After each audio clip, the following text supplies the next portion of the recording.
Sige, verse 9, talan ng mga lalaki. Verse 9, lalaki. 1, 2, 3, go! Ay, sorry, verse 1. Sige, 1, 2, 3, go.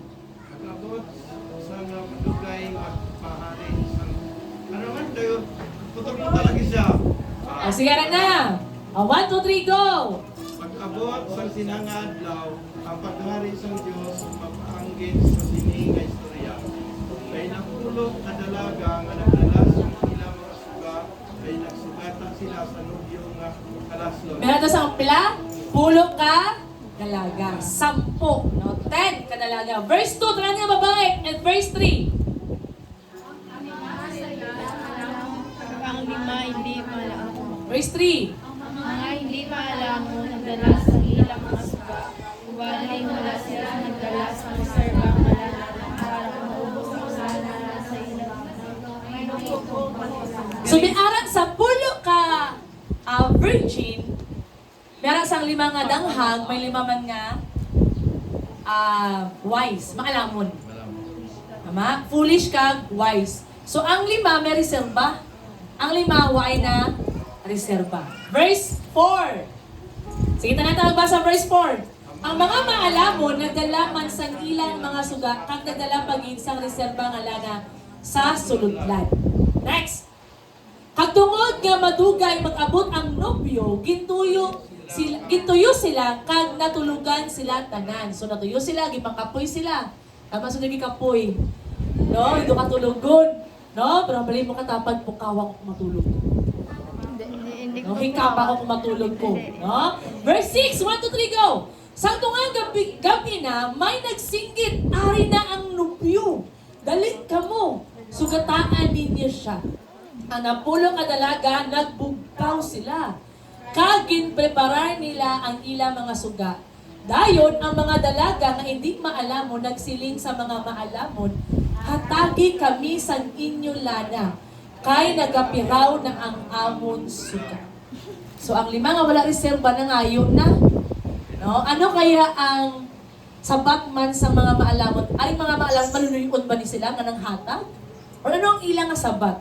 Padayon, nagsabat sila, hindi mahimo, kay kun hataga namon kamo, pareho kita nga kulamon, magkadto na lang kamo sa mga tindahan, kag babakal para sila. Ano ang revelation ni Lord? Kanya-kanya kita kaluwas. Amen? Individual na sa isa kabalay. Tama? Kung ang may lana nga na-exist, kung dugangan mo, kanya-kanya. Diba? Alam nawa, kung maglakad ka kung may hara sa mga sunog, or may hara sa mga trahedya, ginasalba mo ba ang inyong nga panimalay? Or ang inyong kaugalingon? Kaugalingon doon na. Habang iba, malinta nila may mga bata na isa nga nabilin. Kung makatanaw mo sa mga video, kanang may mga linog, pag talaga nila, nalimta nila may mga bata sila. Anong hindi mo nila? Balikan pa. Pero ang mindset ng isang tao, isalba ang kaugalingon lang.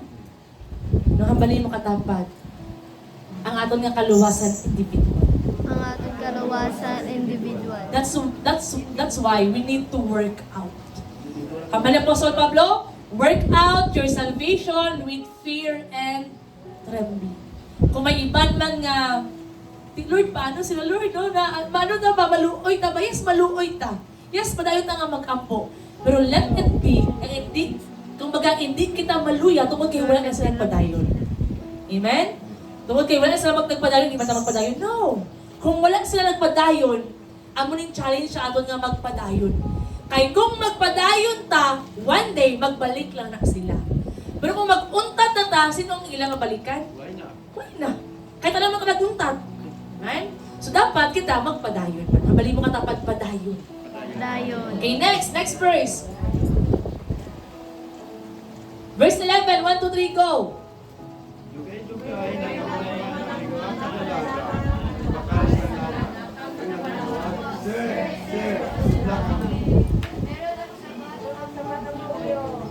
Sa pagkamatuod, wala akong kilala sa inyo. Dayon si Jesus, ako'y na ang ginanglan ng bantay ka mo, kay wala akong kapalipalo sa mga daw. Wow, no? Amo na nga magbantay kita. Balik ka, imo katapat pagbantay. Pagbantay. Nga kinahanglan natin magbantay, kaya wala kita nakabalo san otak waon sa Ginoo. Tama? Hindi kita magpatuyang sa butang kalibutan. No? Kaya nga man sila siguro, kaling 10 virgins, they are Christians. Diba? Kristohanon sila. That's why gani, nagulat sila nga pamanunon. Kita tanan, we are the bride of Christ. Kita tanan nagapaabot kita.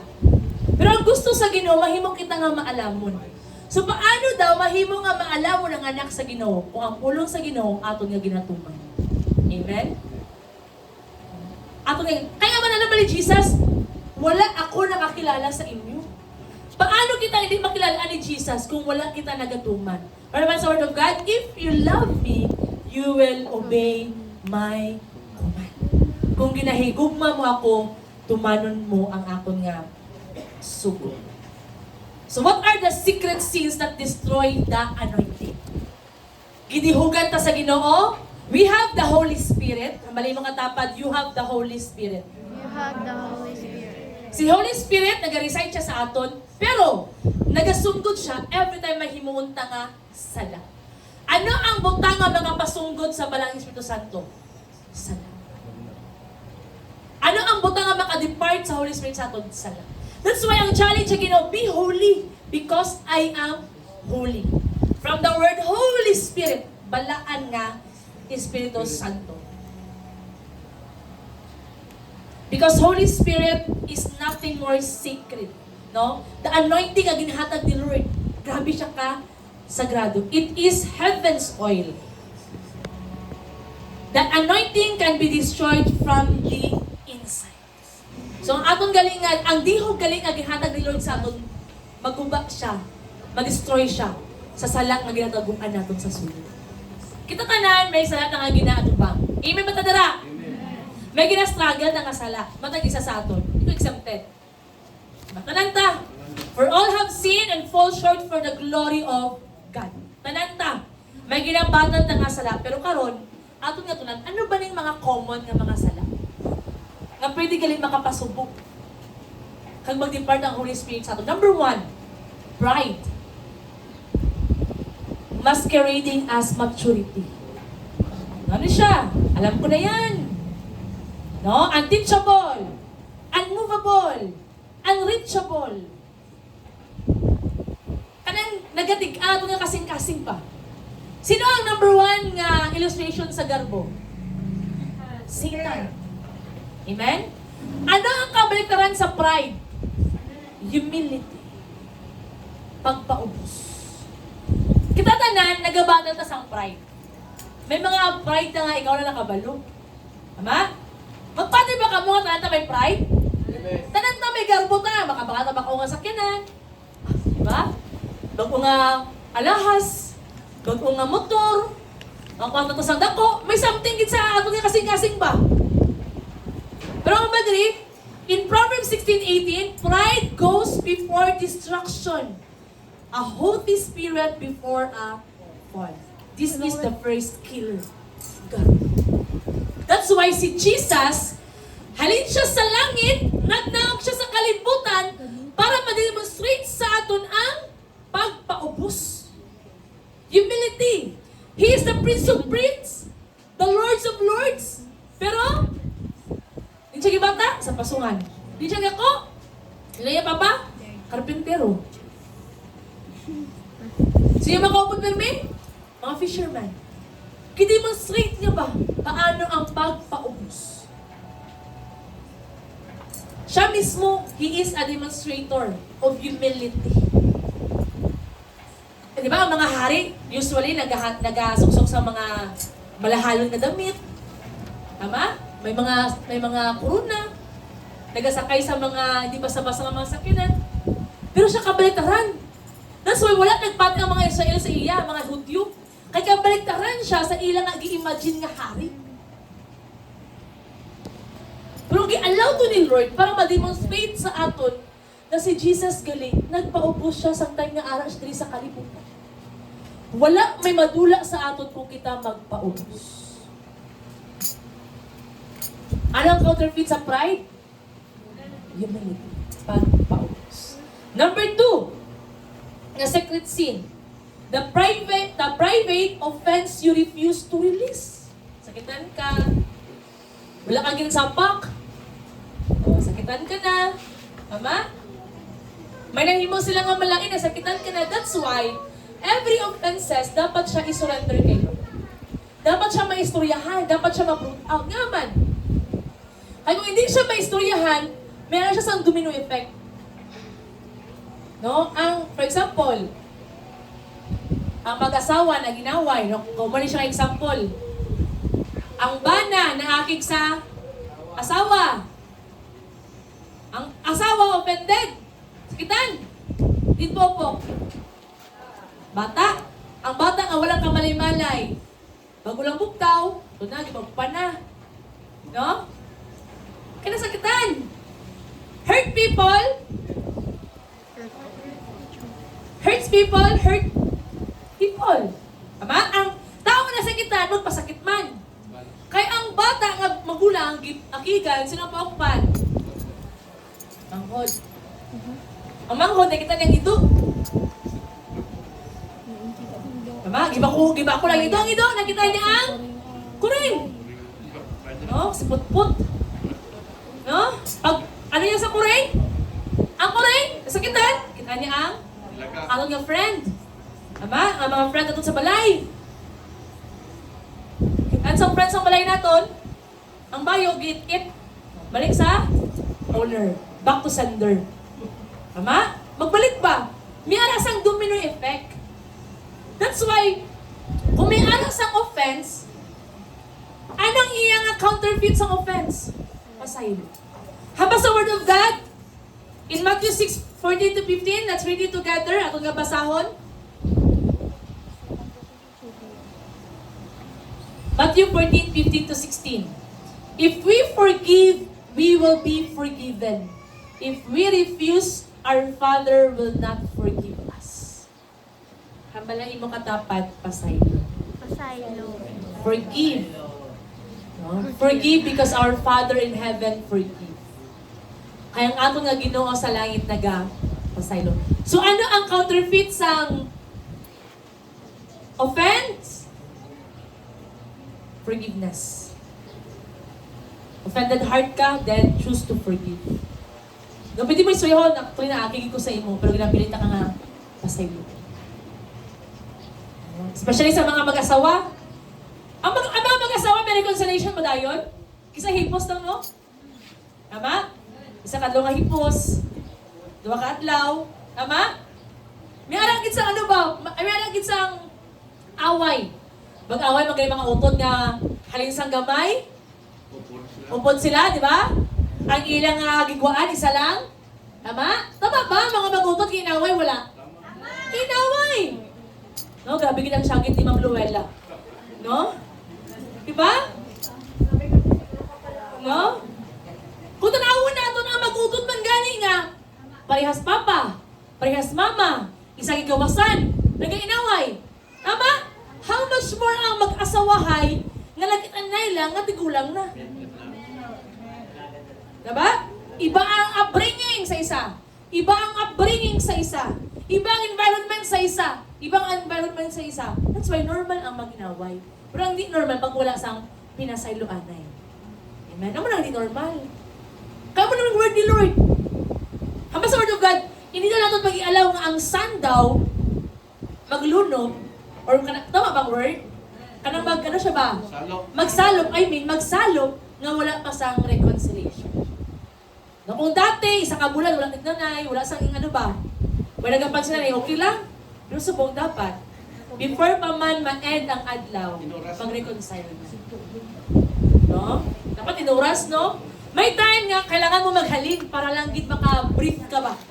No, makagina, wait, karoon lang tayo, hanay ka hindi pagid ko okay. Kaya isang kalayo, bugahan sa isang kalayo, wala na, kalayo na. No, magdabadaba na gid. That's why, ang gusto sa Ginoo, ano ang gusto ni Lord nga character? No? Nagapasaylo.